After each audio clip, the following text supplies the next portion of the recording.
Good evening sir. Good evening good evening. आज का जो चैप्टर है इसके अंदर हम एचएमसी वीएमसी के अंदर कटर रेडियस कंपनसेशन के बारे में समझेंगे। कटर रेडियस ऑफसेट होता क्या है, कहाँ पे कैसे अप्लाई होता है। तो अभी हम इसकी शुरुआत करेंगे। ये थोड़ा सा लंबा चैप्टर है, जैसे हमारा G0 to G03 था, ऐसे ही थोड़ा सा लंबा चैप्टर है, बट इसको बेसिक से समझेंगे तो अच्छा क्लियर हो जाएगा। तो अभी मैं आगे चलता हूँ, इसको अभी शुरुआत करते हैं इसके।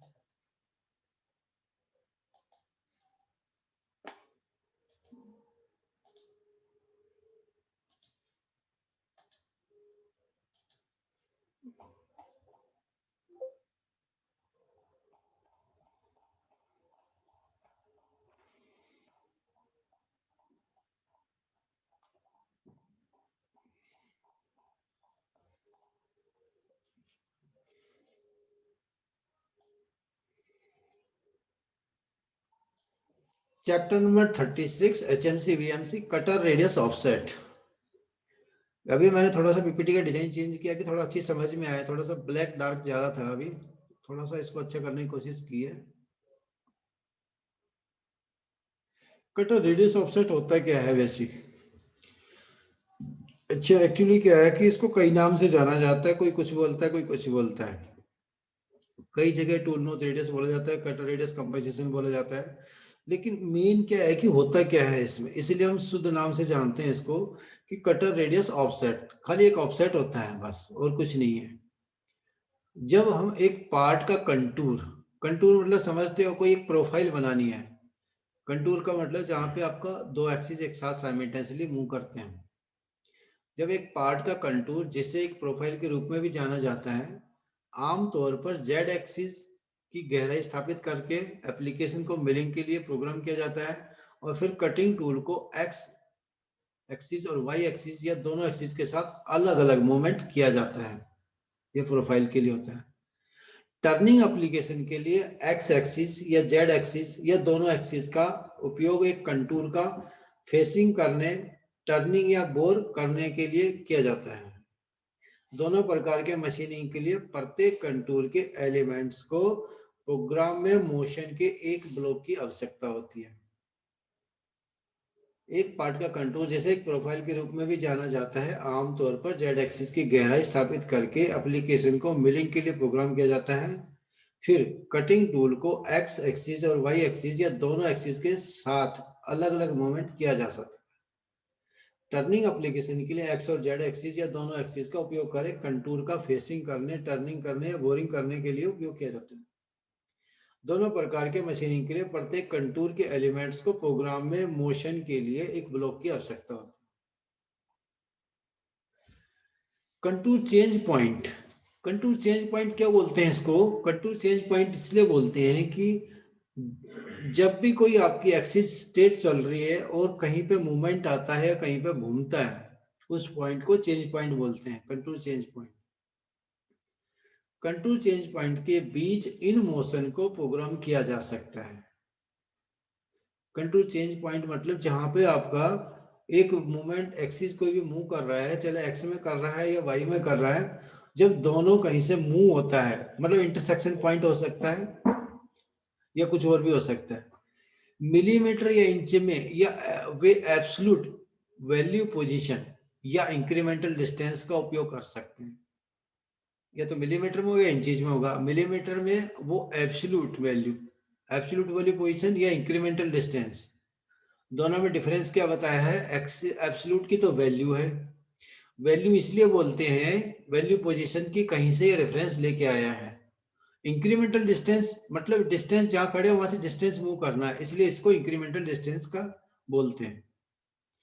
किसी भी स्थिति में ध्यान रखें कि इस प्रकार की प्रोग्रामिंग हमेशा स्पिंडल सेंटर लाइन का उपयोग एक्स वाई या एक्स जेड टूल मूवमेंट के रूप में करती है। मतलब हमारी जो कटर की सेंटर लाइन है, प्रोग्रामिंग हमेशा स्पिंडल की सेंटर लाइन का उपयोग करते हैं। हालांकि प्रोग्राम डेवलपमेंट के लिए सेंटर लाइन प्रोग्रामिंग एक बहुत ही सुविधाजनक तरीका है, यह भी मशीनिंग के लिए एक अस्वीकार्य विधि है। मतलब कोई भी जब प्रोग्राम करते हैं तो स्पिंडल की सेंटर लाइन कहाँ होनी चाहिए, उसी से प्रोग्राम करते हैं। बट प्रोग्राम डेवलपमेंट के लिए सेंटर लाइन प्रोग्रामिंग एक बहुत ही सुविधाजनक तरीका है। यह भी मशीनिंग के लिए अस्वीकार्य विधि है, यह मेथड एप्लीकेबल नहीं होता।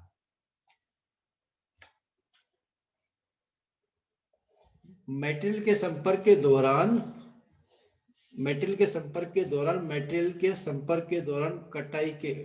कटिंग टूल के किनारे को प्रोग्राम किए गए पार्ट कंटूर के संपर्क में होना चाहिए। जब मेटल कट कर रहा है उस दौरान कटिंग टूल किनारा का प्रोग्राम किए गए पार्ट कंटूर के संपर्क में होना चाहिए, इसकी सेंटर लाइन पर नहीं। जब कटर कटिंग करेगा तो उसका एज ही तो कट करेगा, उसका आउटर लाइन कट करेगा, न कि सेंटर लाइन कट करेगी। टूल के किनारे को प्रोग्राम किए गए पार्ट कंटूर के संपर्क में होना चाहिए, इसकी सेंटर लाइन पर नहीं है।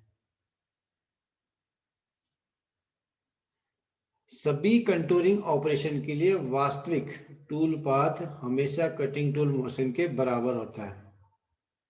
सभी कंटूरिंग ऑपरेशन के लिए वास्तविक टूल पाथ, जो एक्चुअल टूल पाथ है, वो हमेशा कटिंग टूल मोशन के बराबर होता है। जिधर जिधर मूव करना है वही आपका कंटूर का पाथ होगा, चाहे एक सीएनसी मशीनिंग सेंटर या एक सीएनसी खराद पर इस्तेमाल किया जाना हो। कटिंग टूल के किनारे को हमेशा कंटूर के लिए संपर्क करना चाहिए। इसका अर्थ है कि टूल मोशन को एक ऐसा रास्ता बनाना पड़ता है जहां कटर का सेंटर पॉइंट हमेशा उस पार्ट के कंटूर के समान दूरी पर हो, उस पार्ट के कंटूर के समान दूरी पर हो। पेरीफेरी में अगर बात करें तो जितनी उसकी प्रोफाइल है सारी जगह से एक समान दूरी पर रहे कटर, इसे इक्वल डिस्टेंस बोलते हैं। इसको इक्वल डिस्टेंस टूल पाथ कहा जाता है। इक्वल डिस्टेंस का मतलब सभी प्रोफाइल के पॉइंट से समान दूरी पर कटर मूव करेगा। अब इस चित्र के अंदर आपको दिखाया गया है इंटरनल और एक्सटर्नल दोनों। तो कटर मूवमेंट कैसे पाथ करता है, कौन सा पाथ बोलते हैं और कौन सा कटर मूवमेंट बोलते हैं इसको। विदाउट टूल ऑफसेट के कैसे चलता है, टूल ऑफसेट के साथ कैसे चलता है। चित्र में दो प्रकार के टूल पाथ को दर्शाता है, एक को कंपेंसेशन नहीं दिया जाता है, दूसरे को कंपेंसेशन दिया जाता है। दोनों एक विशेष कंटूर पर लागू होते हैं। कटर डायमीटर के साथ ही इसके पोजीशन को भी दिखाया गया है। जैसे फॉर एग्जांपल आपको अपर वाला जो दिख रहा है, इसके अंदर डायमीटर दिखा रखा है कटर का, और उसके बाद tool path without offset. Without offset अगर बनाते हैं तो कटर की जो इसकी जो प्रोफाइल है, ये पार्ट कंटूर का एज है। पार्ट कंटूर का एज मतलब जो आपको डार्क लाइन दिख रही है, ये डार्क लाइन हमारी प्रोफाइल की ऑब्जेक्टिव है, जो हमारा बनना है, सॉरी जो बनना है उस पे कटर को मूव किया जाता है। अगर हम टूल पाथ अप्लाई नहीं करते हैं तो जो हमने कोऑर्डिनेट दिए हैं उसी कोऑर्डिनेट की सेंटर लाइन पे कटर मूव होगा। अगर हम कटर ऑफसेट यूज करते हैं, टूल पाथ और विद ऑफसेट करते हैं, तो ये कटर पाथ या तो आउटर होगा या इनर होगा। इस बेस लाइन से कंटूर की जो प्रोफाइल है इससे बाहर हो जाएगा। तो क्या होगा हमारा, यहाँ पे हमारा कटर का ऑफसेट यूज होता है। दोनों के अंदर tool path not compensated above and compensated below by the specific cutter radius. Cutter radius के द्वारा दोनों को दिखाया गया है। अब ये कैसे सिलेक्ट होता है, अब इसमें क्या जरूरत पड़ती है। अब इसमें एक मैनुअल कैलकुलेशन और होती है। कैसे, ध्यान दे कि ड्राइंग पर 5 पॉइंट है। इसके पॉइंट कौन से हैं आपके, जैसे मैं बात करूं 1 2 3 4 और 5, ये 5 इसके पॉइंट है। ध्यान दे कि ड्राइंग पर 5 पॉइंट है, प्रत्येक कंटूर परिवर्तन पर 1 है। कंटूर परिवर्तन का मतलब आपका जहां से कंटूर की प्रोफाइल आपकी चेंज हो रही है, कंटूर चेंज पॉइंट बोलते हैं इसको। क्लोज आकृति में, क्लोज का मतलब ये पूरी बंद है। ये पॉइंट या तो एक इंटरसेक्शन या एक टेंजेंशियल लाइन, स्पर्श रेखा के पॉइंट है। ये सभी एक एंड पॉइंट है। जैसा कि प्रत्येक पॉइंट के 2 कोऑर्डिनेट हैं, कुल 10 कोऑर्डिनेट वैल्यू की आवश्यकता होगी इसको बनाने के लिए। इसका एक्स वाई, इसका एक्स वाई, इसका एक्स वाई, इसका एक्स वाई, सबके एक्स वाई वैल्यू चाहिए होगी।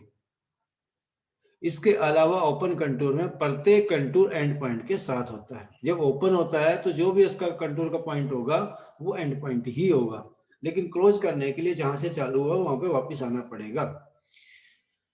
And points in CNC tool path are called contour points. मतलब कंटूर पॉइंट किसको बोलते हैं? जो आपका एंड पॉइंट होता है सीएनसी टूल पाथ के अंदर, इसलिए उसको कंटूर पॉइंट बोलते हैं। अभी मैनिपुलेटर कैलकुलेशन की कहाँ जरूरत पड़ती है वो बताते हैं अभी। अधिकांश ड्राइंग हमेशा कम से कम कुछ कंटूर पॉइंट प्रदान करते हैं जिनकी कोई गणना नहीं होती है। जहां पे मतलब ड्राइंग के अंदर स्पेसिफाई अगर कुछ दिए हुए पैरामीटर हैं वो तो मिल जाते हैं, सारे नहीं मिलते। जैसे अभी इसकी बात करें आगे, पहले अच्छी तरह से व्यवस्थित होना चाहिए और इन पॉइंट को ड्राइंग से चिन्हित करना एक अच्छा विचार है। पहले ड्राइंग में से जितने मिल सकते हैं उनको लो, फिर एक्चुअल कटर पाथ के क्रम में एक चार्ट बनाएं। मतलब जो हमें सीक्वेंस फॉलो करना है ऑर्डर के अंदर एक चार्ट बनाएं। चित्र का ध्यान पूर्वक अध्ययन करें। यह सभी 5 पॉइंटों को दर्शाता है और सभी के कोऑर्डिनेट वैल्यू दिए हैं। कुछ जमा घटाव के अलावा के साथ कोई गणना की आवश्यकता नहीं है।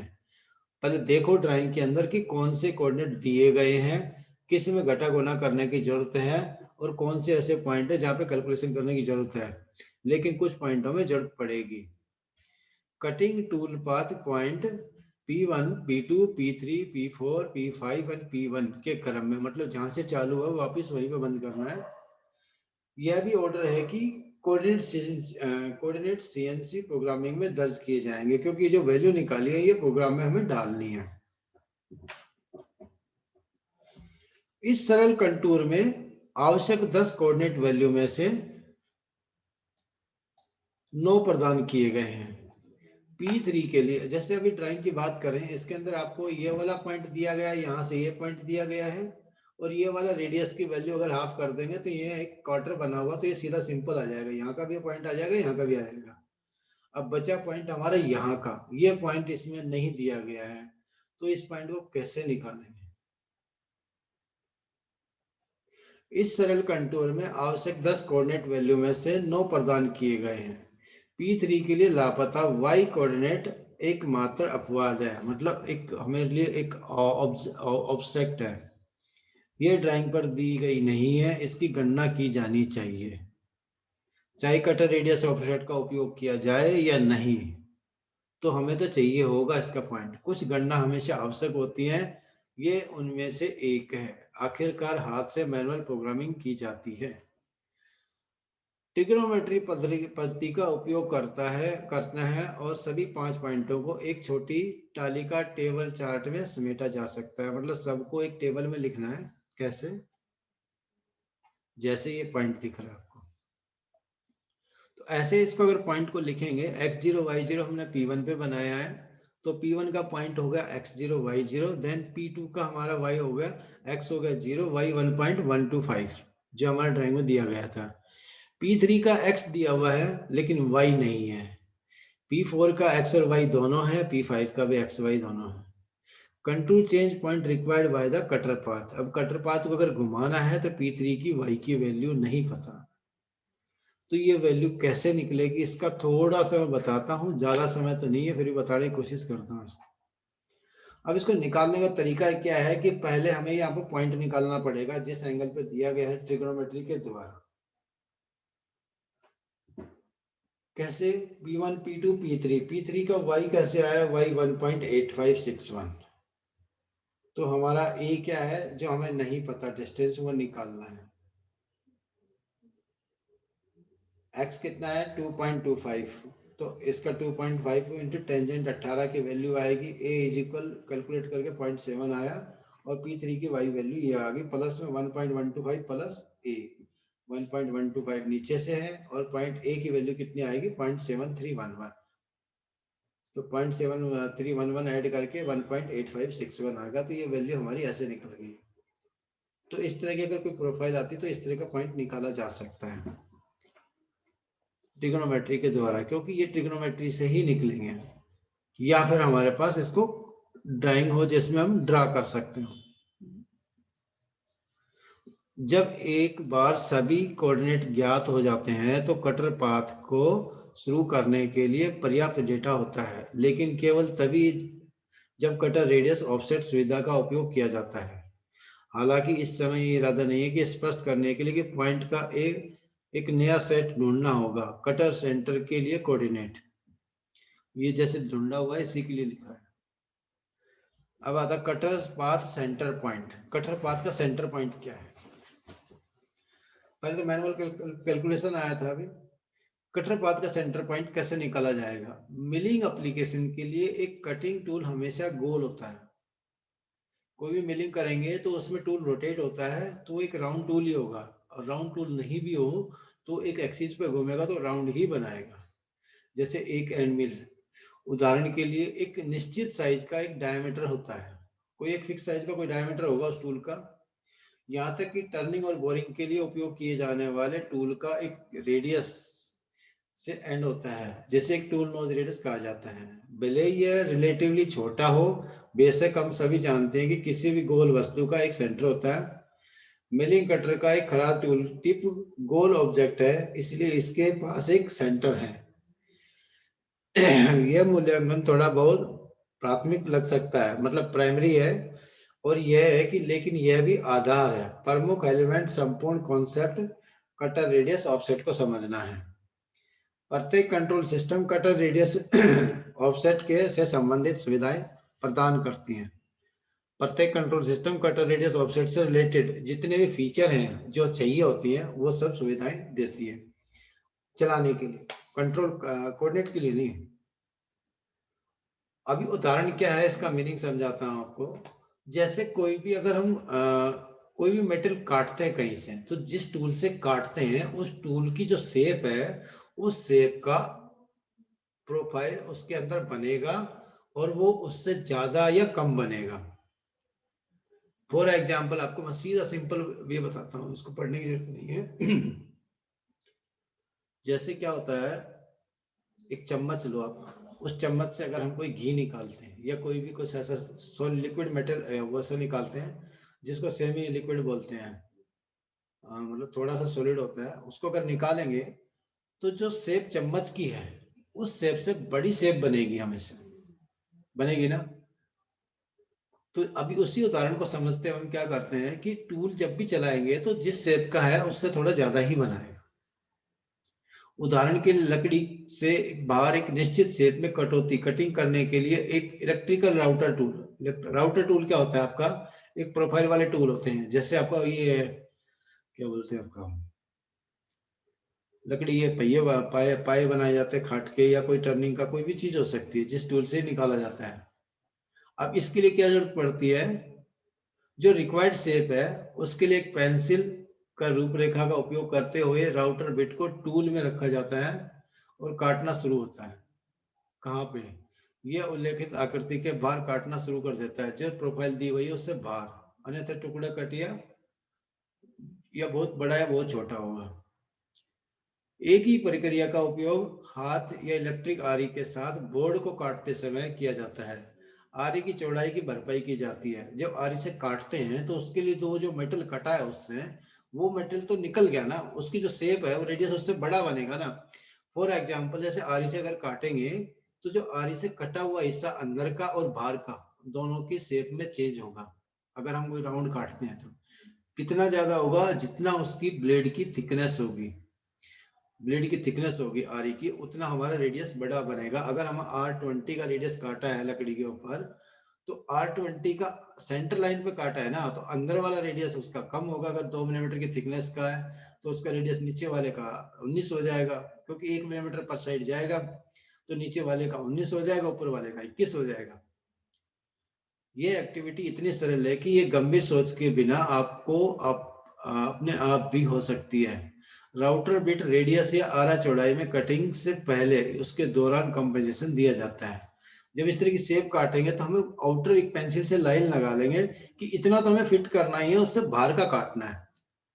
तो बाहर टूल हमेशा बाहर चलेगा, या अंदर का अगर बेकार काटना है, बाहर की प्रोफाइल चाहिए, तो अंदर वाले पे हम अंदर की तरफ काटेंगे। तो एक कॉन्सेप्ट है समझने का टूल ऑफसेट के लिए।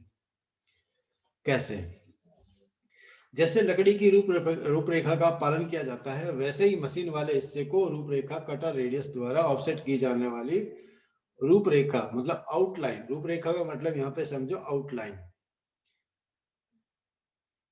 का भी अनुसरण किया जाता है। आउटलाइन का मतलब जैसे आपको फिगर के अंदर दिख रहा है आपको कि जो कटर हमारा बाहर चलेगा ये किस वे में चलेगा, किस पाथ पे चलेगा।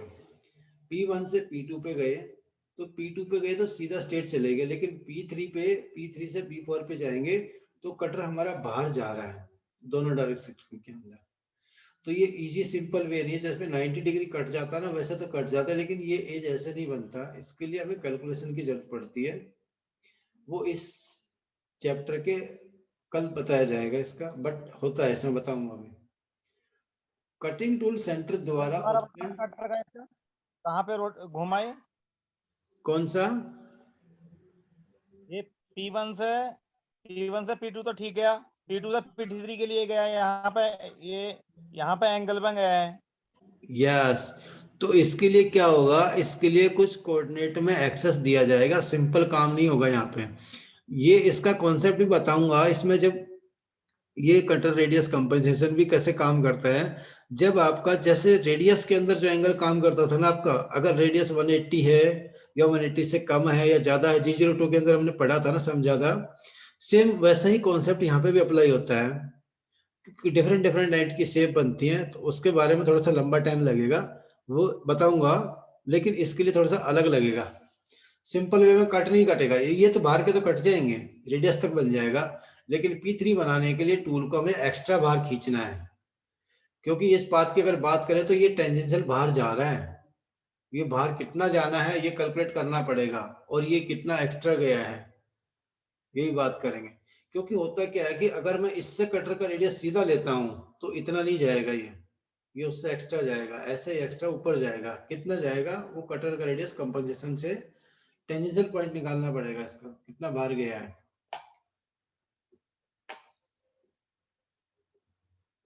अभी मैं एक दो लाइनें इनको पढ़ता हूँ फिर बताता हूँ उसके बारे में, अगर टाइम समय रहा तो। कटिंग टूल सेंटर द्वारा उत्पन्न टूल पाथ, कटर पथ मतलब जिसको हम टूल पाथ बोलते हैं, ये कटर पाथ ही बोल सकते हैं, हमेशा पार्ट आउटलाइन से समान दूरी पर रखता है। समान दूरी का मतलब किसी भी शेप से हम चेक करेंगे तो उसका जो डिस्टेंस है ना वो इक्वल होना चाहिए, तभी सेम प्रोफाइल बनेगी।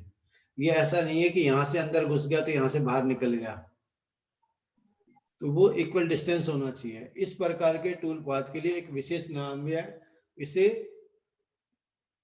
इक्वल डिस्टेंस बोलते हैं। जैसे मैंने पहले बताया था ना, इक्वल डिस्टेंस टूल पाथ कहा जाता है। Equi distance tool path cutter centre coordinate required. Equi tool path का मतलब होता है आपका समान राशि से दूरी, जितनी भी सबकी वैल्यू है वो इक्वल होनी चाहिए, जिसका अर्थ यही है। चित्र में समान सैंपल टूल पथ के साथ एक सैंपल ड्राइंग दिखाता है, जो आपको दिखी हुई है इस तरह की। अब सवाल यह है कि पॉइंट कोऑर्डिनेट के बारे में क्या करना है। जो पॉइंट कोऑर्डिनेट है जिसे अभी गणना की गई है, अभी 3 नंबर की हमने y की वैल्यू निकाली थी ना, उपरोक्त तालिका में संग्रहित किया गया है, उन्हें डाल दिया, वापस स्टोर कर दिया। क्या वे उपयोगी है? क्या इन्हें एक प्रोग्राम में इस्तेमाल किया जा सकता है? पहले पर्सन के लिए हाँ, लेकिन दूसरे के लिए अभी तक नहीं। कुछ अतिरिक्त शर्तों को ध्यान में रखा जाना चाहिए।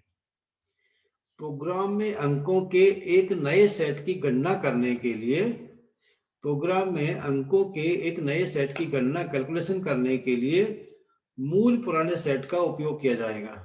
फिर से ये देखने की कोशिश करें कि पहले कौन से पॉइंट की गणना करना है, और इन्हें स्टैब्लिश करना आसान है। उदाहरण के लिए P1 के लिए XY कोऑर्डिनेट क्या है, वे X0 और Y0 है। यह देखना आसान है कि नए और कंपेंसेशन वाले P1 में X माइनस के कटर रेडियस का मूल्य होगा, पुराने P1 से Y माइनस दिशा में कटर डायरेक्शन का मूल्य भी होगा। किसी भी पॉइंट के लिए वास्तविक कोऑर्डिनेट की गणना पहले से की जा सकती है, बिना कटर रेडियस को जाने बिना। जो कटर का पाथ है वो वही चलेगा जो हमारा 0 है। अभी कटर रेडियस क्या चीज होती है, ये तो था एक पॉइंट। अब इसको पॉइंट को कैसे निकाल जाएगा अगली बार, वो अगले कंपनसेशन में, वो अलग चैप्टर है बट आएगा उसमें। अभी यही समझो कि ये जो पॉइंट है ये डायरेक्ट ऐसे नहीं आएगा, इसमें कुछ कंडीशन लगेगी। कंडीशन कौन सी, जो नीचे लिखी हुई है आपकी, x0 y0 से ओरिजिन लेके फिर बनाया जाएगा। अब कटर रेडियस आता है,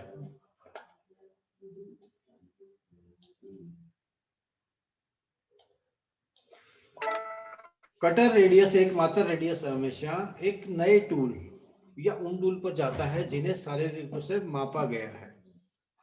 मापा गया है मतलब उसको दर्शाया गया है।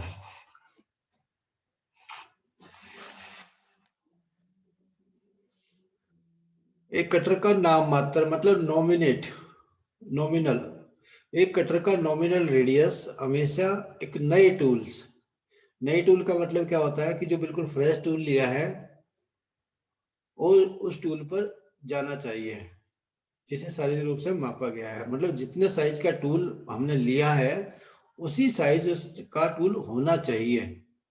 जैसे मान लो हमने अगर 30 मिलीमीटर या 20 मिलीमीटर का कटर लिया है डायमीटर का, तो उतना ही होना चाहिए।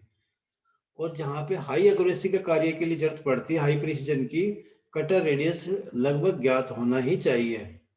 जहाँ पे हमें रेडियस एक्यूरेट बनाना है या कोई साइज एक्यूरेट बनाना है, वहां पे कटर आपका अगर 5 माइक्रोन 10 माइक्रोन माइनस या प्लस है तो वो इम्पोर्टेंट है। क्योंकि 100% जो माइक्रोन है आपका 2.5 माइक्रोन 2.001 के भीतर, मतलब इतनी एक्यूरेसी के अंदर आना चाहिए। ये हमेशा टूल को रिग्राइंड करना संभव नहीं होता। जैसे मान लो टूल हमने क्यों, टूल हर बार रिग्राइंड तो कर नहीं सकते, उसको चेंज करना पड़ेगा क्योंकि डायमीटर तो सेम ही रहता है, बट वियर हो जाता है टूल जो पहले उपयोग किया गया था। थोड़ा कम वियर हुए टूल का या ऐसे टूल को जो किसी अन्य कारण साइज से कम या अधिक है, तो वहां पे टूल का कंपनसेशन उपयोग करते हैं जहां पे ये टूल का रेडियस या कहीं पे डायमीटर प्लस माइनस होता है वहां पे। इसका मतलब है कि कटर सेंटर लाइन को प्रोग्राम करने के लिए स्टीक मतलब प्रिसाइज टूल रेडियस की आवश्यकता होती है, जहां पे हम सेंटर लाइन का प्रोग्राम करते हैं। प्रोग्राम हम सेंटर लाइन पे ही करेंगे, जो शिफ्ट होगा वो आपका ऑफसेट से होगा, जिसे प्रोग्रामिंग के समय जाना जाता है और एक में और हर मामले में। संयोग से एक समय में यह एक कंट्रोल प्रोग्रामिंग का एकमात्र तरीका था। पहले कोई कंप्यूटर की सहायता, कोई कैड कैम, सिर्फ मैनुअल कैलकुलेशन के बिना एक पेंसिल और एक कागज और एक 5 रुपए का इरेजर, जैसा कि पुराने समय में मजाक लगता था, ये पहले ऐसे ही करते थे। बेसिक जानना चाहिए। अभी तो कैड कैम से निकाल लेते हैं लोग बाग, अगर कैड कैम नहीं हो, ऑटो कैड नहीं हो, तो उसके ऐसे क्या करेंगे। सेंटर पॉइंट कैलकुलेशन,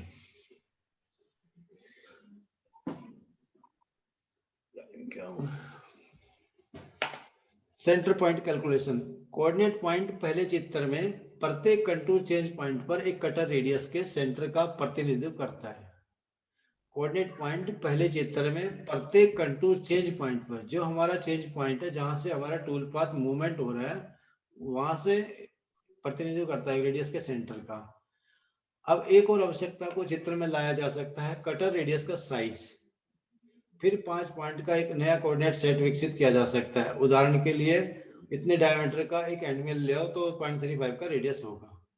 बिना किसी ट्रिग्नोमेट्री गणना के कौन से पॉइंट को सीधे ड्राइंग से पढ़ा जा सकता है, चित्र को देखें और इसका मूल्यांकन करें। आवश्यक 10 कोऑर्डिनेट वैल्यू में से केवल 8 की पहचान की गई है, केवल जोड़ घटाव का उपयोग करते हुए, लेकिन यह भी महसूस करते हैं कि पिछली 10 गणनाओं को ओवरऑल प्रोग्रामिंग प्रयास में जोड़ते हुए पहले भी किया जाना था।